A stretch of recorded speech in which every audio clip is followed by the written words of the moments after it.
അങ്ങനെ വീണ്ടും പൊട്ടി. നല്ല വൃത്തിക്ക് പൊട്ടിയിരിക്കുകയാണ് ബ്ലാസ്റ്റേഴ്സ് പഞ്ചാബ് എഫ്.സിക്കെതിരെ. എന്തായാലും 3-1 ബ്ലാസ്റ്റേഴ്സ് പരാജയപ്പെട്ടത്. സ്വന്തം മൈതാനത്ത് പരാജയപ്പെടൽ ഒരു തുടർക്കഥയായി മാറുകയാണ് ബ്ലാസ്റ്റേഴ്സിനെ സംബന്ധിച്ച്.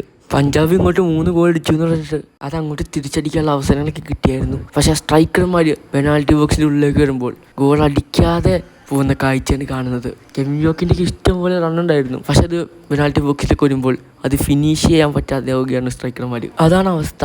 ഇന്നത്തെ കളി കണ്ട അവസ്ഥ ഇതാണ്.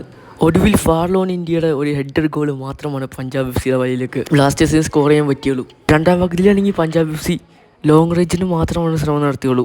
അതുകൊണ്ട് 4ാമത്തെ ഗോള് കയറിയില്ല. അതുപോലെ തന്നെ ബ്ലാസ്റ്റേഴ്സിൻ്റെ മർലോൺ ക്രൂസിന് റെഡ് കാർഡ് കിട്ടുന്ന സാഹചര്യം ഉണ്ടായി. എന്തായാലും പഞ്ചാബിന് വേണ്ടി ഗോൾ കണ്ടെത്തിയത് ഷെൽറ്റോവിച്ചും ഒസൂജിയും ബ്രാവിഡസുമാണ് ഗോൾ കണ്ടെത്തിയത്.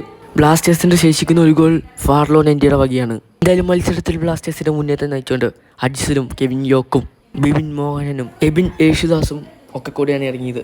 മറുഭാഗത്ത് സുഹേലും റാവിനസും ഒസൂജിയും അടക്കമുള്ള താരങ്ങളൊക്കെ ഉണ്ടായിരുന്നു. ഇവരൊക്കെയാണ് പഞ്ചാബ് എഫ്.സിയുടെ മുന്നേറ്റങ്ങൾ നയിച്ചത്. എന്തായാലും ഇപ്പോൾ പുറത്തേക്ക് വന്ന ന്യൂസുകളൊക്കെ ശരിയാണെങ്കിൽ കേരള ബ്ലാസ്റ്റേഴ്സിൻ്റെ പരിശീലകനായിട്ടുള്ള ഡേവിഡ് കാറ്റലിനെ പുറത്താക്കിയെന്നാണ് അറിയാൻ സാധിക്കുന്നത്. എന്തായാലും വീഡിയോ ഇഷ്ടപ്പെട്ട ലൈക്ക് ചെയ്യാൻ മറക്കരുത്. ചാനൽ സബ്സ്ക്രൈബ് ചെയ്യുക.